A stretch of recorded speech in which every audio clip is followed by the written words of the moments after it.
2026 সালের টপ 5টি ক্যাটাগরি।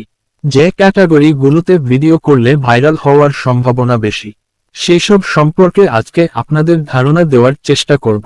শুরু করা যাক মূল video. Number 1 category, YouTube explain. ইউটিউবের নতুন নতুন আপডেট এবং সেটিংস নিয়ে চ্যানেলে কাজ করলে ভাইরাল হওয়ার সম্ভাবনা বেশি। Number 2 category, movie explain. নতুন নতুন মুভি নিয়ে রিঅ্যাকশন ভিডিও বা মুভি সম্পর্কিত ভিডিও করা, যা কপিরাইট ফ্রি হবে। এমন ভিডিও এর ভাইরাল হওয়ার সম্ভাবনা বেশি।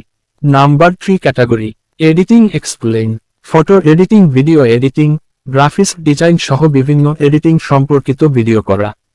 এইসব ভিডিও ভাইরাল হওয়ার সম্ভাবনা বেশি। Number 4 category, Facebook explain.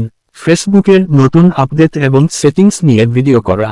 এইসব ভিডিও ভাইরাল হওয়ার সম্ভাবনা বেশি। নাম্বার 5 ক্যাটাগরি, টিকটকের বিভিন্ন সেটিংস ও আপডেট নিয়ে কাজ করা।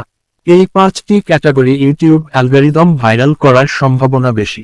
এই 5টি ক্যাটাগরির প্রথম ক্যাটাগরি এবং 4 ও 5 নাম্বার ক্যাটাগরিটি সায়েন্স অ্যান্ড টেকনোলজি ক্যাটাগরির অন্তর্ভুক্ত। আর 2 নাম্বারটি পিপল অ্যান্ড ব্লগস এবং 3 নাম্বারটি এডুকেশন ক্যাটাগরিতে পড়বে। সব কিছু ঠিক রেখে এই 5টি ক্যাটাগরিতে ভিডিও ছাড়লে ভিডিও 100% ভাইরাল হবে। আজকের ভিডিও এতটুকুই। দেখা হচ্ছে নেক্সট ভিডিওতে। ধন্যবাদ পুরো ভিডিওটা দেখার জন্য।